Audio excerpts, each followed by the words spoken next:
જયરાજસિંહ જાડેજા અને રાજુ સોલંકી વચ્ચે કરવામાં આવેલ સમાધાનને લઈને રાજુ સોલંકી જે સમાજમાંથી આવે છે, સમાજના અમુક આગેવાનોએ ગઈકાલે ઘોઘાવદર ખાતે એક બેઠક કરી હતી અને આગામી દિવસોમાં એટ્રોસિટીના કેસમાં કરવામાં આવતા સમાધાનને લઈને પત્રકાર પરિષદ યોજવા જઈ રહ્યા હતા। પરંતુ એ પહેલા જ જયરાજસિંહ જાડેજા અને રાજુ સોલંકીએ આજે ગોંડલની અંદર એક પત્રકાર પરિષદ યોજી સમાધાન વિશે વાત કરી છે।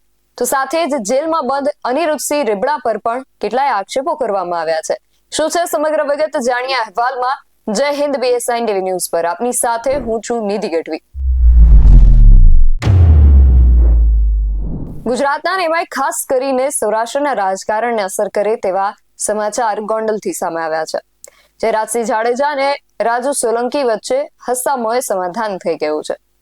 ગોંડલમાં એક ચક્રી શાસન કરવાના મુદ્દે જેનું નામ લેવામાં આવતું હોય છે એ જયરાજસિંહ જાડેજા અને એમના પુત્ર જે ગણેશ ગોંડલ છે, ગણેશ ગોંડલ અને જૂનાગઢના દલિત આગેવાન રાજુ સોલંકીના પુત્ર સંજય સોલંકી, આ બંને વચ્ચે ગત મે મહિનામાં એક માથાકૂટ થઈ હતી। આ બનાવ બાદ જયરાજસિંહ તેમના પુત્રને બચાવવા અને રાજુ સોલંકી એમના પોતાના પુત્રને બચાવવા મેદાને પડ્યા હતા। બંને એકબીજા પર આરોપ પ્રત્યારોપ કર્યા।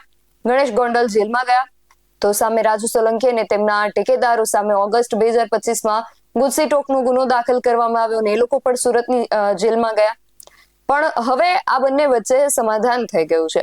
મે મહિનો હોય કે ઓગસ્ટ મહિનામાં એ લોકોએ જે જેલ યાત્રા કરી એને ભૂલીને હવે બંને જૂથોએ હસામોએ સમાધાન કરી લીધું છે, જેને લઈને આજે તેમના દ્વારા એક પત્રકાર પરિષદ પણ યોજવામાં આવી હતી અને આ પરિષદ અનિરુદ્ધસિંહ રીબડા તેમજ દલિત સમાજના અમુક આગેવાનો છે એના ઉપર આ પરિષદની અંદર કેટલાય પ્રહારો કરવામાં આવ્યા હતા।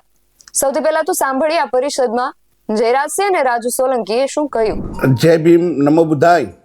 હું રાજુ સોલંકી આજથી 2 વર્ષ પહેલાં જે ગણેશ ગોંડલ અને સંજુ સોલંકીનો જે ઝઘડો હતો એ ઝઘડામાં મેં 12 કલાક મથામણ કરી અને FIR દાખલ કરાવી, ત્યારે એક પણ સમાજનો આગેવાન મારી સાથે નહોતો। FIR લઈ ગયા પછી સંપૂર્ણ રીતે સામૂહિક આત્મહત્યાનું મેં અલ્ટિમેટમ આપેલ કે ગણેશ ગોંડલની ધરપકડ ના થાય તો અમે આખો પરિવાર આત્મહત્યા કરશું।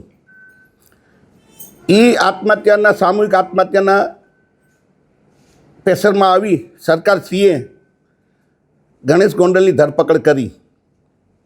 ત્યાર પછી હું રાજકોટ આવેલો, મારી બીપીની દવા ચાલુ છે, દવા લેવા આવેલો। મને અમારા એક આગેવાનનું જે દેવદાનભાઈ મુસળિયા છે એમનો મને ફોન આવેલો કે મને અનુજસિંહ બાપુનો ફોન આવેલો છે અને આપણે અનુજસિંહ બાપુને મળવા જવાનું રીબડા છે।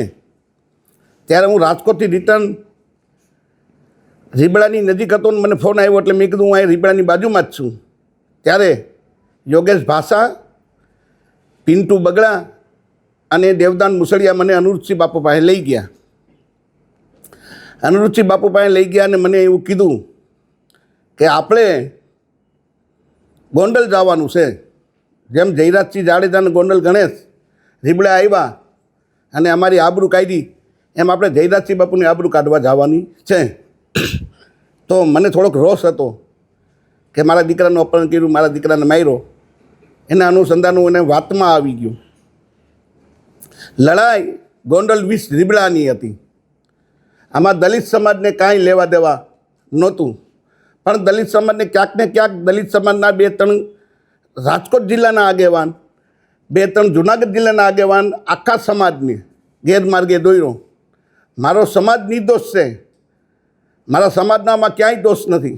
સમાજે મને મદદ કરી છે, એ બદલ સમાજનો હું આભારી છું। પણ સમાજના 2-4 આગેવાન જૂનાગઢ જિલ્લાના ને 2-4 આગેવાન રાજકોટ જિલ્લાના જે સમાજને ગેરમાર્ગે દોર્યો છે અને આખું મને સૂચના દેવામાં આવી કે આપણે ગોંડલ જવું છે। અમે ગોંડલ આવ્યા, ગોંડલ આવી અને અમે જયરાજસિંહ બાપુની આબરૂ કાઢી અને જેમ અનુજસિંહ બાપુએ કીધું પ્રમાણે મેં બોલ્યા એવું વર્તન કર્યું। એ વર્તન કર્યા પછી વિષય પૂરો થઈ ગયો કે હવે આપણે ભાઈ જે કરવું તે કરી લીધું, એની ધરપકડ થઈ ગઈ છે, જેલમાં આવી ગયા ગણેશભાઈ। આપણે ત્યાં આપણે એન્ટ્રી પાડીએ એવા દલિત સમાજની તંગડી આપણી ઊંચી રહી ગઈ, હવે આપણે વિષય પૂરો કરવા પછી મને સૂચના આપવામાં આવી કે હવે આપણે ગીતાબાને રાજીનામું માંગવાનું છે. સમાજના આગેવાન દેવદાન મુસળિયા, આ ભાઈ યોગેશ ભાષા, એ મને સૂચના, અને દિનેશ પાત્ર અને રાજુ સખિયા, આ મને સૂચના આપતા ગયા કે હવે આપણે ગાંધીનગર જવાનું છે. 2 લાખ બાઇકની મેં ચેલેન્જ કરી અને સમાજે મને સહકાર્ય આપ્યો. સમાજ તૈયાર હતી જવા માટે, પણ ક્યાંક ને ક્યાંક ગેરમાર્ગે અનુરૂપસિંહ બાપુને સમાજના જે આગેવાન છે, અમારા જુનાગઢ જિલ્લાના અને જે રાજકોટ જિલ્લાના 2-3 આગેવાન છે, એને ગેરમાર્ગે આખા સમાજને દોર્યો અને ગીતાબાનું રાજીનામું માંગવાનું. અને ગીતાબા રાજીનામું આપ્યા પછી અનુરૂપસિંહ જાડેજાના દીકરાને ચૂંટણી લડાવવાની આવી રીતના ગેરમાર્ગે સમાજને દોર્યો અને મને પણ દોર્યો. એટલે હું એની વાતમાં આવી ગયો કે આપણા સમાજના આગેવાન છે. આ સંધુ સોલંકી છે, રાજુ સોલંકીનો દીકરો નથી. રાજુ સોલંકી 30 વર્ષથી સમાજ માટે લડાઈ કરે છે અને ગમે ત્યારે ધોયડો જાય, આધી રાતે જવાનું થાય તો રાજુ સોલંકી જાતો. એટલે મેં કીધું આ દીકરો રાજુ સોલંકીનો નથી, આ સમાજનો. સમાજ જે નિર્ણય કરે એ. એટલે આખા સમાજને ગેરમાર્ગે દોરવાનું કામ આપણા સમાજના 2-4 આગેવાનું, જુનાગઢ જિલ્લાના 2-4 આગેવાનો, રાજકોટ જિલ્લાના અને અનુરૂપસિંહ જાડેજાએ કર્યું છે. અને જ્યારે મારી પર ગુસ્સીટોક થઈ, મારે સમાજને પૂછવું જોઈએ, 100% પૂછવું જોઈએ. આ સમાધાન કર્યું છે મેં, તો મારે સમાજને પૂછવું જોઈએ. પણ ક્યારે કે સમાજે મને મદદ કરવી તો 100% મારે સમાજને પૂછવું જોઈએ. હું જ્યારે જેલમાં ગયો, મારા આખા પરિવારને જેલમાં નાખી દીધા. જેલમાં નાખ્યા પછી સમાજના સૌથી પહેલાં ધોરાજી તાલુકાના યોગેશ પાસેએ હાથ ઊંચા કરી કે મારે રાજુ સોલંકીને કાંઈ લેવા દેવા નહીં. બીજા નંબરે દેવદાન મુસળીએ ક્યાંક ને ક્યાંક સમાજ તો તૈયાર હતો. એક એવું મોટું આંદોલન થઈ રહ્યું હતું કે તમે ઊંડાકાંડને ભૂલી જાવ, એવું મોટું જબરદસ્ત આંદોલન થાત તો રાજુ સોલંકી ક્યાંક ને ક્યાંક મોટો થાત. સમાજના આગેવાનો કપાતા હતા એટલે આંદોલન ના કર્યું.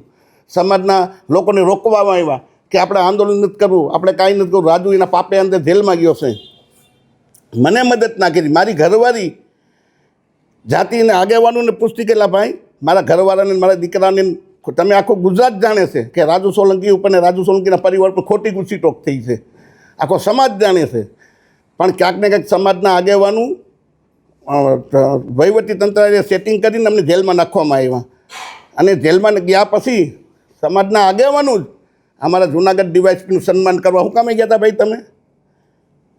કેમ કે આ જે જૂનાગઢના ડીવાયએસપી સાહેબ છે તમારા સંબંધી થાય છે. રાજુ સોલંકીને જેલમાં નાખ્યો એ બદલ સમાજના આગેવાનું, જે આ કહેવાતા આગેવાનોને હું નામ દઉં છું, એ સન્માન કરો કે સાહેબ તમે બહુ સારું કર્યું, રાજુ સોલંકીને તમે જેલમાં નાખ્યું. તમે મને મદદ કરી હોત, મારા ઘરવાળાઓને 5 રૂપિયાની મદદ કરી હોત, 5 કિલો બાજરો નાખી હોત, તો મારે 100% સમાજના આગેવાનોને પૂછવું પડે કે તમે મને મદદ કરી છે. હું જેલમાં ગયો તો મને જેલમાંથી બહાર કાઢ્યો છે. અમે અમારા પૈસા આવ્યા, પણ લડાઈ રીબડા વીસ ગોંડલની હતી અને સમાજને આખાને ગેરમાર્ગે દોર્યો છે. આ સમાજના આગેવાનું અને અનુરૂપસિંહ બાપુનું કરેલું છે આ બધું. એમાં જયરાજસિંહ જાડેજા અને ગણેશ જાડેજા નિર્દોષ છે અને ખોટા આખા સમાજને ગેરમાર્ગે દોર્યા છે. કાંઈ બોલાઈ ગયું, જય ભીમ, નમો બુદ્ધાય, સમાજ મને માફ કરજો. તમે કહ્યું હતું કે ખોટી ફરિયાદ થકી સમાધાન કર્યું છે કે શું છે? નહીં, ફરિયાદ ખોટી નહોતી. બનાવ થયો હતો, જે બનાવ થયો છે એ બનાવ થયો હતો. પણ એક રસ્તો, કોઈ પણ ઝઘડાનું, કોઈ પણ ઝઘડો થાય તેનો રસ્તો એક સમાધાન છે. તો સમાધાન મને કોઈ પ્રેશરથી, કોઈ લાલચથી કે કોઈ દબાણથી મને કરે. રાજુ સખિયાનો એક ઓડિયો જોયો મેં હમણાં, વિડીયો. એમાં રાજુ સખિયા એમ કહીશ કે રાજુભાઈ સોલંકી 35 લાખ રૂપિયા ભાઈ અનુરૂપસિંહ પાસેથી લેવા. તો જે તે સમયે જયરાજસિંહ બાપુ મારી બાજુમાં બેઠા છે.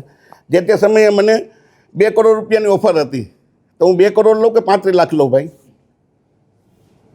પૈસા જ મારે જોતા હોય તો અનુરૂપસિંહના 35 લાખ ના લો, જયરાજસિંહ બાપુના 2 કરોડ હું લઈ લઉં. આક્ષેપ કરવામાં આવ્યો છે કે મોટી રકમથી સમાજ 1 રૂપિયો લીધો નથી અને મારે પૈસાની જરૂરી નથી ભાઈ. સમાજ વિરોધમાં ગયો છે, શું કહે? નહીં, સમાજ વિરોધમાં નથી. જે સમાજના આગેવાનું છે, જે 2-4 કહેવાતા જુનાગઢ જિલ્લાના, 2-4 કહેવાતા રાજકોટ જિલ્લાના, જેને ભાઈક બટાઈવાળા છે. હમણાં હું એને 1 લાખ રૂપિયા ગીતામાં નાખી દઉં એટલે અમારા રાજુ સોલંકી ભગવાન હમણાં મારા વખાણ કરવા માંડે. ભાઈ મને તમને ખબર છે કે ઘોઘાવદરમાં ભેગા થયા તો 15 જણાથી 16 જણા માણસ નહોતા. અને આજે તમે પાછળ જોઈ લો, સમાજના જ આગેવાનો છે જે બેઠા, એ પવિત્ર છે, નિષ્ઠાવાન છે, એ આગેવાનો અમારી સાથે છે. પણ જેને ભાગ બટાઈવાળા છે, જેને પૈસા જોતા છે, જે આની પહેલાં તમને ખબર હોય તો દિનેશ પાત્ર ઉપર જે કંઈ બનાવ થયો હતો અને દિનેશ પાત્ર રોતો હતો, એ વિડીયો તમને મેં બતાવી હમણાં, એનો રોતો જ્યારે એ મને વાવડે એવા મિલા છે કે એ સુરત મિટિંગ થઈ હતી અને સુરતથી કોઈ ચોક્કસ આગેવાનો પાસેથી પૈસા લાવીને આવવાના હતા એ. એટલે આવા એના ધંધા છે. સમાજને હાથ જોડીને વિનંતી છે કે આવા આગેવાનોની વાતોમાં ના આવતા. અને મારે પૂછવું જોઈએ સમાજને, પણ જ્યારે મને સમાજે મદદ કરી હોય તો મારે 100% પૂછવું જોઈએ. કોઈ સમાજના માણસ 1 કિલો તેલ મારે ઘેરે કે 1 કિલો બાજરો આપી ગયા હોય તો મને કહે કે અમે 1 કિલો બાજરો કે 10 રૂપિયા રાજુભાઈને ઘેરે કે એના પરિવારને મદદ કરી છે તો મારે 100% પૂછવું જોઈએ. જનરલ અમારે 2 દિવસ અગાઉ મળવાનું થયું હતું, ત્યારે અમારે પ્રાથમિક ચર્ચા બધી થઈ. ચર્ચાના અંતે આજે મળવાનો અમારે ફરીથી નિર્ણય થયો. આજે અમારે એવી રીતે મળવાનું હતું કે સમાજના તમામ આગેવાનો, અમારા ભારતીય જનતા પાર્ટી સાથે જોડાયેલા આગેવાનો, કોંગ્રેસ સાથે જોડાયેલા આગેવાનો અને દલિત સમાજના આમ આગેવાનો બધાની સાથે મળીને અમે એક આ આયોજન કર્યું હતું અને એના ભાગરૂપે આ કોન્ફરન્સ બોલાવવામાં આવી છે. થોડા દિવસ પહેલા દલિત સમાજ દ્વારા જે ભોગાવદર ખાતે મિટિંગ યોજાણી હતી, જેને લઈને પણ આક્ષેપો કરવામાં આવ્યા. મારી દૃષ્ટિએ મેં કોઈ આવી વાતો સાંભળેલી નથી, પણ આ આજુબાજુમાંથી મને એવી વાત મળેલી કે ભાઈ રાજુભાઈ સોલંકીએ કોઈ મોટા પૈસાનો સોદો કરીને આ સમાધાન કર્યું છે. તો હું સ્પષ્ટતા કરું છું કે આ સમાધાન બાબતે રાજુ સોલંકીએ 1 પણ રૂપિયો મારી પાસેથી લીધેલો નથી. એની હું નિષ્ઠાથી ચોખવટ કરું છું. રાજુ સોલંકીએ જરૂર મારી પાસે એક વાત રજૂ કરી છે, પણ એમાં રાજુ સોલંકીનો કોઈ સ્વાર્થ નથી. રાજુ સોલંકીએ મારી પાસે એ વાતનો પ્રસ્તાવ મૂક્યો હતો કે હું અમારા સમાજની ગરીબ દીકરીના સમૂહ લગ્ન કરવા જઈ રહ્યો છું.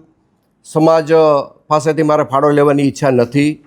તમે મને આ સમૂહ લગ્નમાં ભોજન સમારંભના ખર્ચમાં તમારે મને મદદ કરવાની છે અને આ ભોજન સમારંભ તમારે મને કરાવી દેવાનો છે. અને એમાં મેં રાજુને હા પાડેલી છે. બાકી રાજુએ કોઈ રોકડા પૈસાની વાત, કોઈ સમાધાન પેટે સોદાની વાત રાજુ સોલંકીએ મને ક્યારેય કરેલી નથી. રાજુ સોલંકી ક્યારે 1 પણ પૈસાનો મારે વહીવટ થયેલો નથી. હું બધાને વિનંતી કરું છું કે આ પ્રકરણને અવળે રસ્તે દોરવા માટે, ગુમરાહ કરવા માટે જે વાતો સમાજની વચ્ચે મૂકવામાં આવે છે એમાં મૂળ મુદ્દો પૈસા છે. પૈસાની આ સમાધાનની અંદર કોઈ વાત નથી આવી. પૈસાનો કોઈ સોદો નથી. જે મારી અને રાજુ સોલંકીના પરિવાર વચ્ચેની જે ગેરસમજ હતી એ ગેરસમજ અમે સામે બેસીને દૂર કરી છે. મારે આ પ્રકરણમાં વધારે એવું કહેવું છે કે સમગ્ર પ્રકરણ જ્યારે બન્યું ત્યારે સામાન્ય ઉગ્ર બોલાચાલીનો મામલો હતો. આ મામલો વધીને 2 દિવસમાં બનાવ પછી પૂરો થવાનો હતો, પણ રીબડા અનિરુદ્ધે આખા પ્રકરણને ગેરમાર્ગે દોરવા માટે રાજુ સોલંકીને કાંઈ કીધું, સમાધાનનું કાંઈ આમ વાત કરી, આ તે વાત કરી. પૂરેપૂરા સમાજને ગુમરાહ કરવામાં જો મુખ્ય ફાળો કોઈનો હોય તો રીબડા અનિરુદ્ધનો રહ્યો છે. રાજુ સાથે બેઠા પછી મને ઘણી વાતની ખબર પડી કે આ પ્રકરણમાં રાજુ કંઈ દોષિત છે જ નહીં. અને આ પ્રકરણને અવળો રસ્તો ચીંધાડવા માટે, આખી વાતને ગુમરાહ કરવા માટે અને પ્રકરણને આખું ડાયવર્ટ કરવા માટે માત્ર ને માત્ર જો આમાં કોઈનો હિસ્સો હોય તો આ પ્રકરણને ગેરમાર્ગે દોરવામાં રીબડા અનિરુદ્ધનો હિસ્સો છે. રાજુ સોલંકીએ ક્યારેય પૈસાની વાત કરી નથી. રાજુ સોલંકીના પુત્ર જે મારી બાજુમાં બેઠો છે સંજય, એમને કોર્ટ સમક્ષ જે કાંઈ બનાવની હકીકત હતી એ હકીકત કોર્ટ સમક્ષ એને રજૂ કરી દીધી છે. વાત હવે પછીના કેસની છે. તમારા કેસની રીતે પણ સમાધાન થઈ ગયું છે, કાયદાની રીતે પણ સમાધાન થઈ ગયું છે અને મૌખિક અમે બેઠા પછી એક પારિવારિક ભાવનાથી અમારી વચ્ચે આ સુખદ અંત આવ્યો છે. આ વસ્તુને કોઈ અવળે રસ્તે ન દોરે, કોઈ જુદી રીતે ન જોવે. રાજુ સોલંકી પણ ભોગ બનીને આવ્યો છે, ત્યારે એને કોઈએ કાંઈ કરી દીધું નથી. અનિરુદ્ધે માત્ર ને માત્ર વાતું કરી છે. અનિરુદ્ધ તરફથી રાજુ જેલમાં ગયા પછી કોઈ જાતનો સહકાર મળેલો નથી. રાજુની હાજરીમાં હું કહું છું. જયરાજસિંહ જાડેજાએ તેમના કટ્ટર હરીફ અનિરુદ્ધસિંહ જાડેજાને આ બધા માટે જવાબદાર ઠેરવ્યા છે અને વળી રાજુ સોલંકીએ પણ આ વાતને સમર્થન આપ્યું છે. અને સાથે જ સામાજિક આગેવાન દેવદાન મુછડિયા સહિતના જે પણ આગેવાનો છે એમના પર પણ આક્ષેપ કર્યા છે કે આ લોકોએ તેમને અને એમના પરિવાર જે છે એને ગેરમાર્ગે દોર્યો હતો. હવે આગામી સમયમાં આ પત્રકાર પરિષદની કેવી અને શું અસર થાય છે અને ખાસ 4 તારીખે જે દલિત સમાજના આગેવાનોની બેઠક મળવાની છે એ બેઠકની અંદર શું થાય છે એ પણ હવે જોવું રહેશે. આ સમગ્ર વિષયને લઈને તમારું શું માનવું છે અમને કમેન્ટ કરીને ચોક્કસથી જણાવજો. આવા જ વધુ અહેવાલો સાથે મળતા રહીશું. તમે મારી યુટ્યુબ ચેનલને સબસ્ક્રાઇબ કરવાનું અને અમને ફેસબુક અને ઇન્સ્ટાગ્રામ પર ફોલો કરવાનું ભૂલશો નહીં. બાકી નવી અપડેટ્સ માટે આપ જોતા રહો BSN TV ન્યૂઝ. નમસ્કાર.